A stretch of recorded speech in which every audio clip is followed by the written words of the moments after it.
All right, let's try this again. So excited for this convo. Um, Facebook Live has not been my friend recently, but we're gonna make an adjustment. Hopefully, this works out pretty well. Hey, Lauren, how are you? Welcome to this conversation with Joe. It's gonna be great. So Joe is on. Let's bring Joe on the camera. Benji, wow, it's been a while. So we're adding Joe right now. Let's see if this works a little bit better. Can you hear me? Yes. Cool. Still getting a little feedback on my end, but it's all good. But if you can hear me okay, and if everyone else can hear me okay, we'll work with it. Yeah, it's weird because when you first got online, I could hear you perfectly, and now we're connected, and you're a little bit distorted. Do you still? Yeah, I hear the distortion too. Do you hear me the same way? I hear you, but for me, for some reason, it's giving feedback every time I talk. Maybe if you slow down your words, it won't be as bad. Slow down. Man, that's hard. Slow down my words. Yeah. I don't know if it's a way for me to join in on the computer. I don't think. And you're on your cell phone right now. Yeah, I'm on the cell phone right now. Yeah, me too. Yeah. So let's just try to roll with it. Yeah, let's roll with it. Let's roll with it. So we're talking about yourself again. No place like home. You're the only guy I've ever met who's ever intentionally become homeless. For what was it? 3 weeks? 3 months? 3 months. 3 months homeless. Now this was a couple years back. Do you still revisit any of those memories, or talk about them? All right. Well, yeah, Mike. This was a few years back. This was 2015, and the reason why I did this was because I went to a New Year's party with some friends, and then I decided to stay. So I'm a very convenience-driven person. I decided, well, I want to stay, and I have some credit card debt to my name. So what is the most convenient way that I could pay off that credit card debt and get the New York experience? And then uh, it was logical to me. I said, all right, so I'm just going to stay with a friend. And when that didn't work out, then I said, what is my next best option? And I decided, well, I guess I could go to the homeless shelter. And then I didn't give it much thought. I just went through with it, and the rest is history. And that experience, I mean, we're talking 3 months. You lived in that shelter for 3 months? Yes, I did. It was a different experience. I've never experienced something quite like it. I was in a room with ex-convicts and just people who didn't have a shelter to stay. Top it all off, it was during the winter. So if you figure in the fact that I never had a proper winter before this experience, my first real winter with snow and cold, I spent it in New York City in a homeless shelter. Because you're originally from Puerto Rico, and the rest of your life in Florida, right? Yes, that's right. Yeah. I grew up in New Jersey. How frigid it is. Yeah. So for 3 months, what else did you experience outside of the shelter? Did you have clothes? Did you have what did you do for keeping yourself occupied days? Well, Mike, it was a strange experience to very very interesting learning experience because when I first got there, I went there with my suitcase and my backpack, and I had a suit, and I remember my shoes were loafers that I had to wear with my suit. So I remember one night walking down, I think it was First Street, and it was I forgot what was the crossing avenue, but I was walking down First Street, and it was so cold that my feet were turning blue, and I had to go inside an establishment that they did rental parking, or they did like a parking lot where you could park your car, just so I could warm up my feet because I felt like they were frozen cold.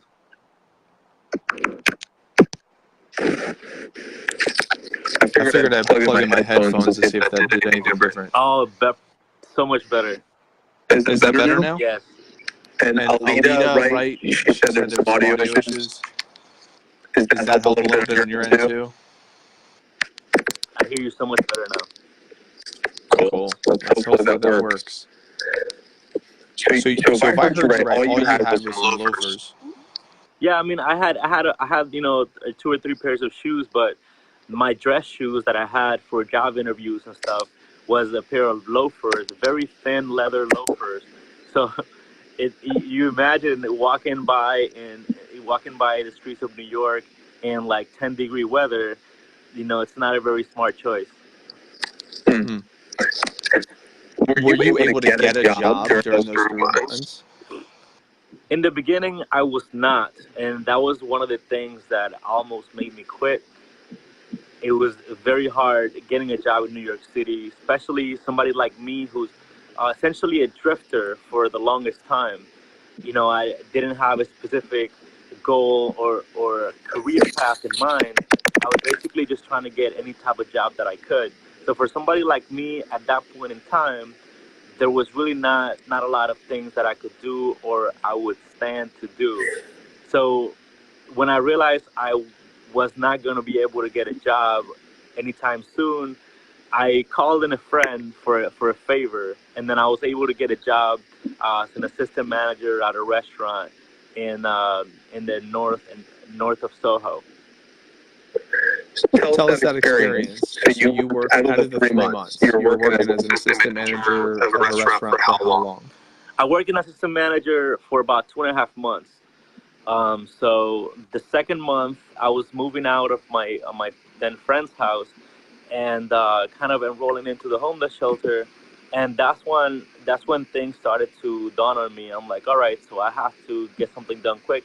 I've been trying to get a job for the past 3 weeks with no success, so now I have to resort to other things. So when I got the job, I remember I would take the subway from Queens at the time, and then from the Bronx, I would take the subway almost every day, about 5 days a week. I would leave the shelter, and it was about an hour ride or an hour and a half sometimes, depending on where in the Bronx I was, to get to the NoHo, to my job, and then I would work 7 to 10 hour days before I went home for another hour and a half drive home. Well, not drive, a ride in the subway. Now, did you ever position yourself to be on the side of like the road, asking for food or asking for money or doing any of that side hustle stuff? No, I didn't, Mike. I uh, I I I stopped myself from taking the full homeless experience. I had a couple of credit cards that I could use if I was hungry. So I would go to Subway, or I would go to one of those cafeteria type places in New York City, or I would go to one of those burrito places or Starbucks or something like that. And I wasn't able to participate in the full homeless experience. I got about maybe 50 or 60% of the whole experience. Hey, that's more than I've ever experienced, or most of us have ever experienced. Yeah.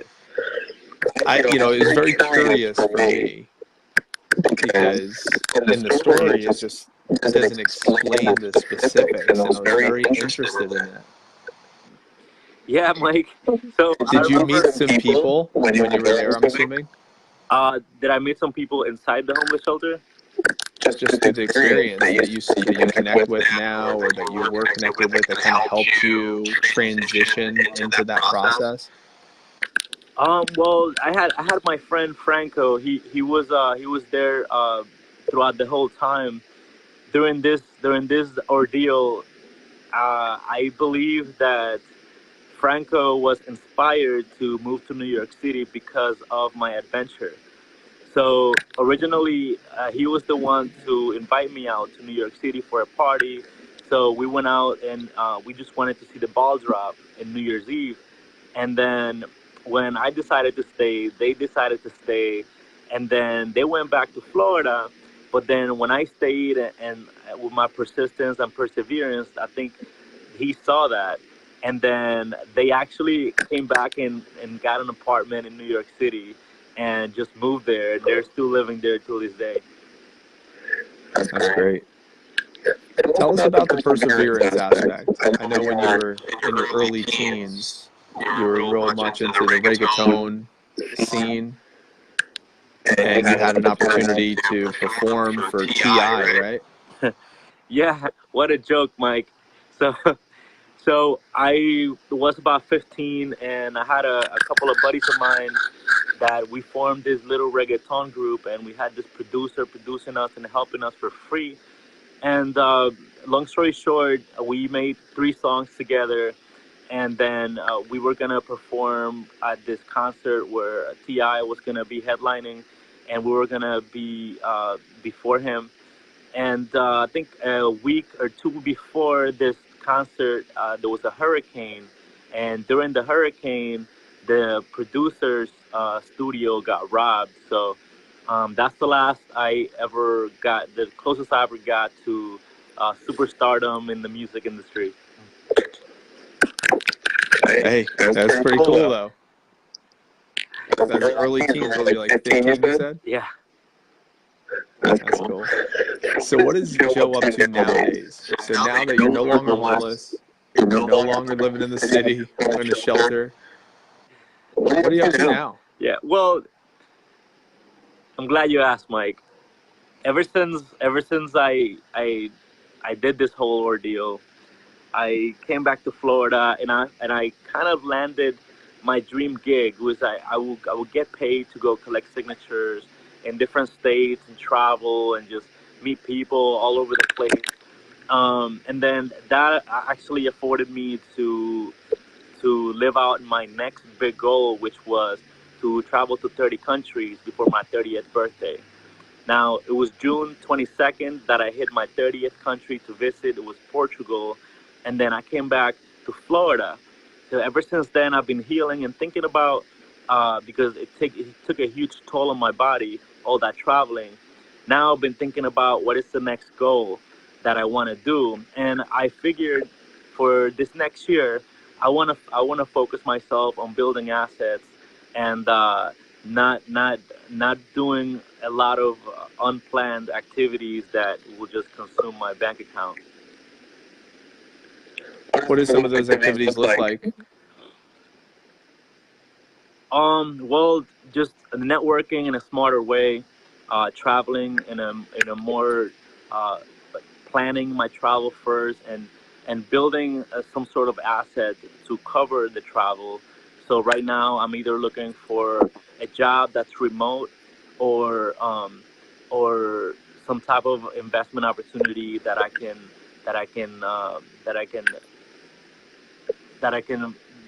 I guess do internationally. I haven't worked out all the kinks yet, but just that's the way it kind of works with goals. You kind of set them, and then things just come to you, and then you know, you just pick and choose from those. Absolutely. It's great that you did this experience when you were in your late 20s. So you got to go to this homeless experience. You were able to learn more about yourself. You traveled to 30 countries, learn more about Joe, and now it's like, okay, I want to be mature, and I kind of did this free-spirited type of thing right now, and now it's time for what's next, if I'm hearing you correctly. Does that sound right? Yeah, I've essentially in the past been a drifter all my life, and yeah, I remember people telling me this. A few people, some of my mentors and people that I looked up to, they said, "Hey, Joe, you're a drifter," and I didn't really grasp the concept of it. I kind of knew what it was, and then I was kind of taken aback by it, but then actually I embraced it. I realized that at that stage in my life, maybe that's what I was meant to be, a drifter. I was meant to drift along, and then like in the path of a drifter, I would discover um, maybe some type of answer that I was looking for.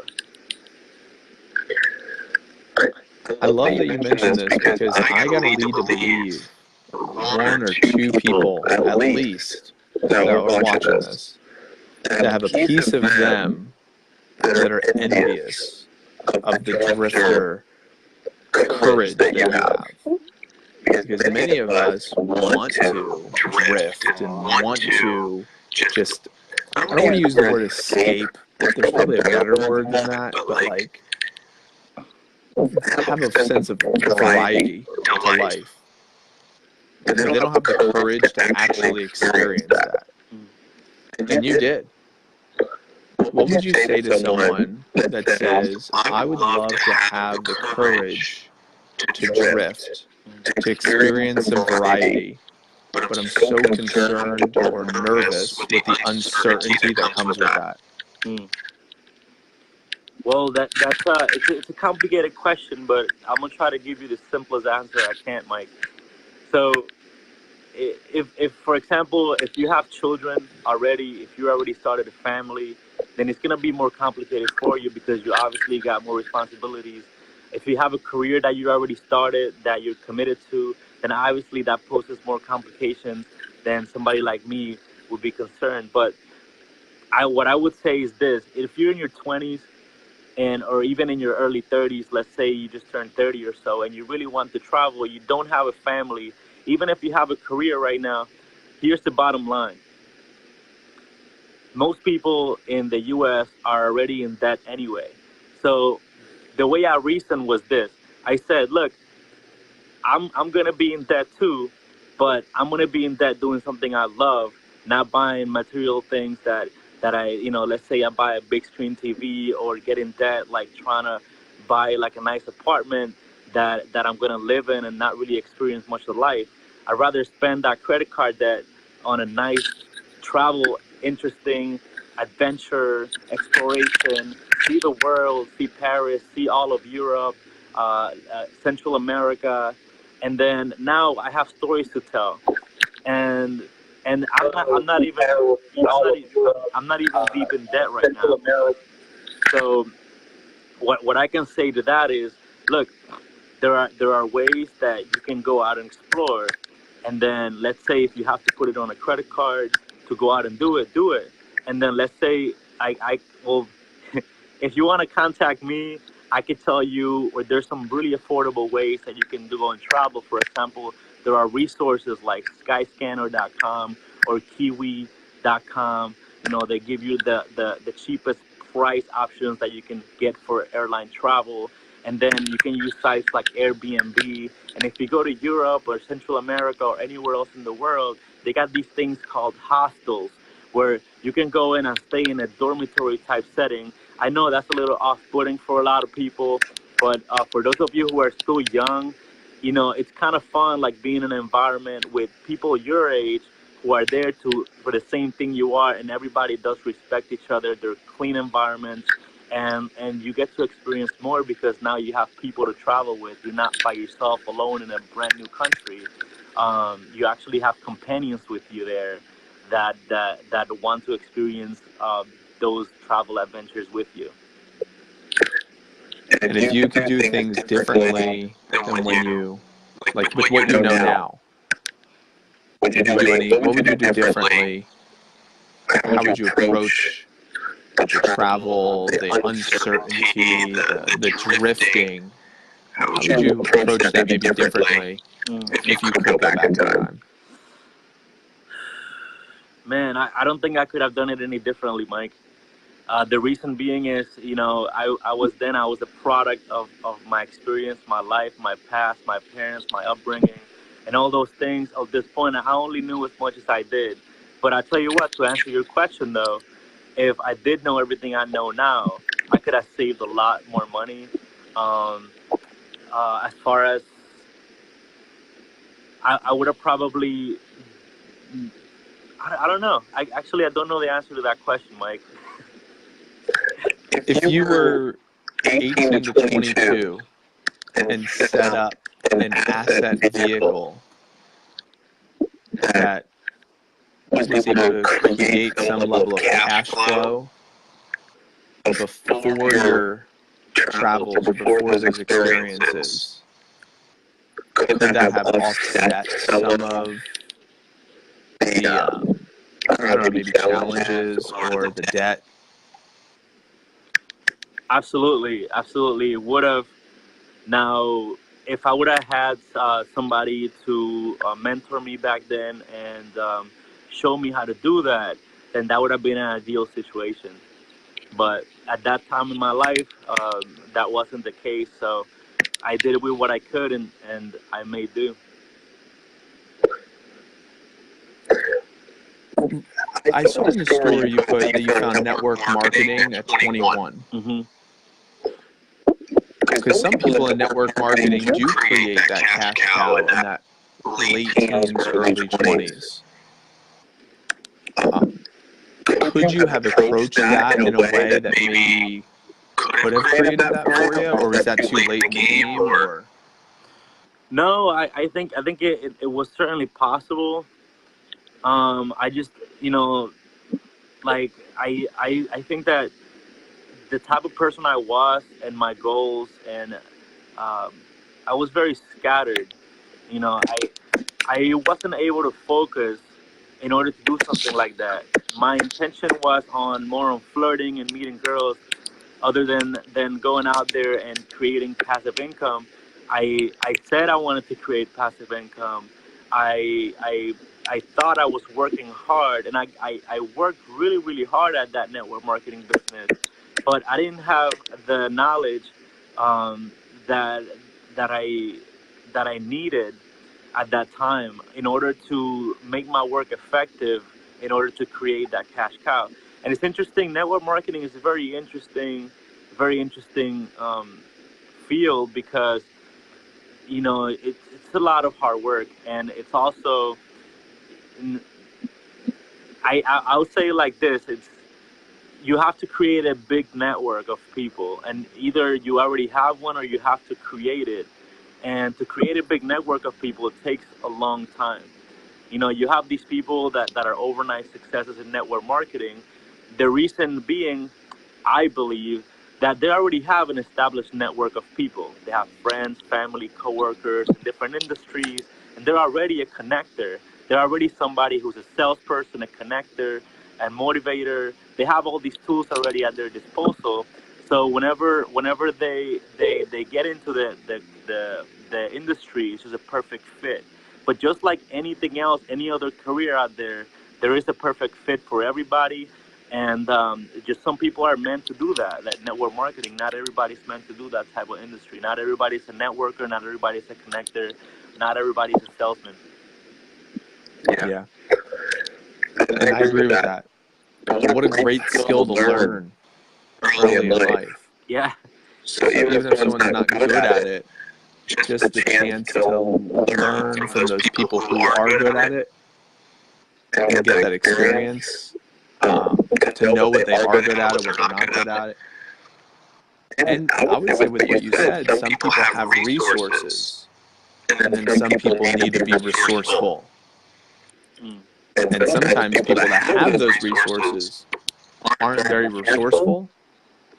It kind of goes to waste anyway. Mm. And some people who are really resourceful that don't have they're really resourceful but don't have resources, oftentimes they can become very successful too. Mm.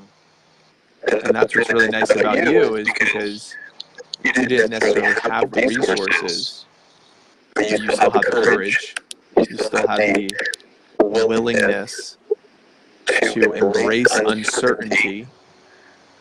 You're willing to explore the world and yourself, so your inner world and your outer world. And now you're what, 30? 30, early 30s? Yeah, I just turned 30. Nice. Well, happy birthday. Thank you. So now you get to experience the next decade of your life with all those lessons that you learned from your 20s, which is exciting. Yeah. Yeah, I think I'm finally ready to get a real job. That's it. And who knows what that even means nowadays anyway. Right. There's so many things out there. Yeah. Incredible.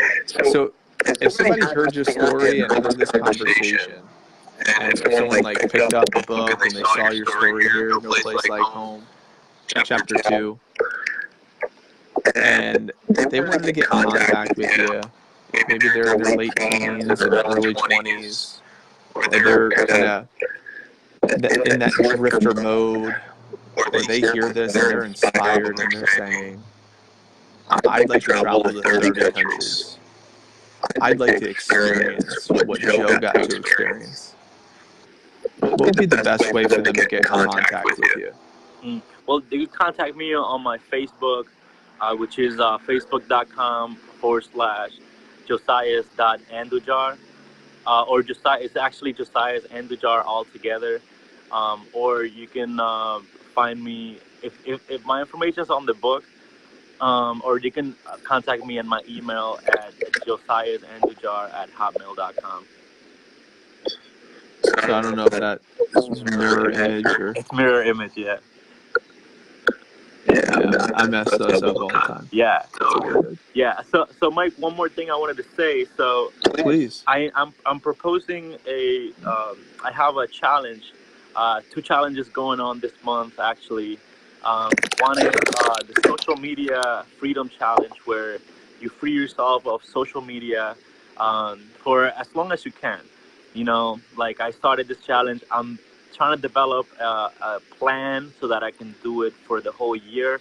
I don't know if that's going to be possible, but I'm developing some kind of social media plan, because I myself, I'm addicted to social media. I'm a social media addict: Facebook, Instagram, Snapchat, all that. So I decided this year that I would step away from that and try something else.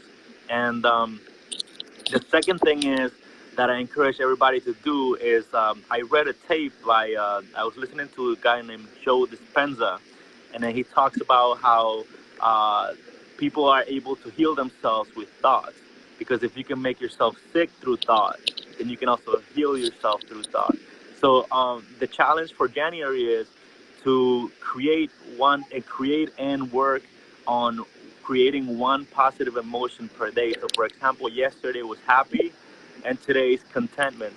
So, today I am creating contentment and working on learning about contentment all day long, no matter what happens. And then tomorrow it can be excitement or awe. So that's the challenge I encourage people to do today. This month, actually, the beginning of the year is the best time to build this new habit. Is to think of a positive emotion and work on it for the whole day. Do you have a list of these positive emotions? I have a picture I can send you, and yes, I have a list I can send you as well. Why don't you post that in the comments? Okay, great. I will do. Yeah, the no social media challenge might go against this Facebook Live, because then nobody would see it. I actually downloaded this app again so I could get on this call, because otherwise I would not be on here. Oh, I'm just teasing, man. I appreciate it, and I agree. It is an addiction. Yeah. For some people, it is not an addiction. So let me clarify that. Some people can manage it very well. They just use it for business purposes or whatever. For somebody like me that was traveling all that time, is very lonely while traveling, I grew very addicted to it. So that's why I'm doing what I'm doing. And how long do you anticipate on keeping this habit? I anticipate doing it for at least 6 months. At least, not completely, but because I do have people that message me through Facebook, so I check the messages, but I don't get on the news feed. And I download Instagram once a day in the morning just to check and reply once a day to my messages, and my WhatsApp once a day to my messages, and then I delete the app until the next morning. Good for you. I love that. Well, I think I might have lost you.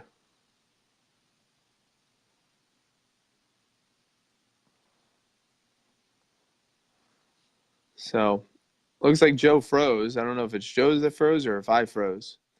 But if you're still there listening right now, can you hear me?